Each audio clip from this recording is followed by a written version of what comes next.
De réussir du premier coup. Une nouvelle donne maintenant et un nouveau mouvement de spéculation. Il y a un siècle et demi, c'était la ruée vers l'or en Californie. Aujourd'hui, c'est la ruée mondiale vers le diamant. Les prix s'envolent, portés par la demande chinoise ou indienne. On estime qu'il s'en vendra 2 fois plus d'ici à 2020, mais la production ne suit pas. Qui en profite? On verra ça dans un instant. D'abord, reportage Fanny Stenler, Frédéric Bonne avec nos bureaux à Moscou et à Bruxelles. Le diamant et ses dizaines de facettes. La plus brillante des pierres précieuses, un rêve pour beaucoup, le plus souvent inaccessible. Les diamants, si ça me fait rêver, bien sûr, c'est beau, c'est de l'art, c'est agréable à voir. Ça fait rêver surtout ma fille. Mais d'autres ne se contentent pas de rêver, ils achètent. La preuve, le marché est en pleine hausse. D'ici 2020, selon les experts, la demande de diamants devrait doubler à raison de 6% de croissance par an. Dans le même temps, la production, elle, n'augmentera que de 2,8%. Ce n'est pas le même rythme. L'offre est largement inférieure à la demande, ce qui occasionne une situation de pénurie avec des prix qui s'envolent. Les plus gros acheteurs, et c'est nouveau, on les trouve dans les pays émergents, notamment ici en Russie. Au salon du milliardaire, les parures rivalisent de taille. Il faut dire que les arguments de vente dans les bijouteries de Moscou sont imparables. Vous savez, l'âme russe est ainsi faite.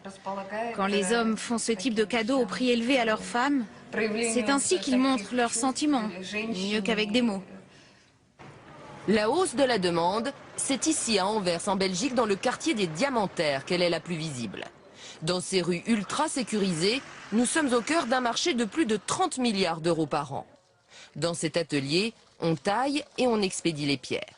Des colis qui partent vers de nouveaux horizons très lointains.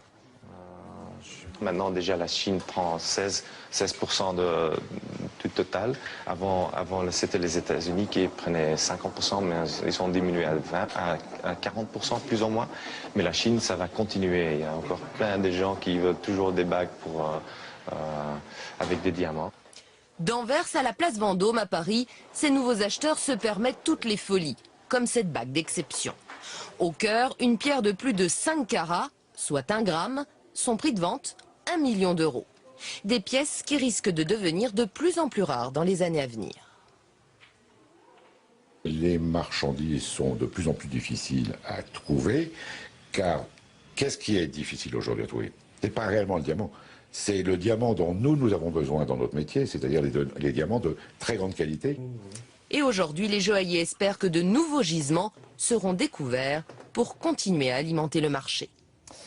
Bonsoir Jean-Paul Chapelle, vous nous avez rejoint. Alors qui profite de cette flambée? Quels sont les pays producteurs de diamants aujourd'hui? Bien, David, cette production de diamants dont la valeur est en train de flamber, c'est une véritable poule aux œufs d'or pour un petit pays, le Botswana, que vous voyez ici au-dessus de l'Afrique du Sud, à lui tout seul, 22% de la production mondiale, suivi de près par la Russie, le Canada et aussi bien sûr l'Afrique du Sud.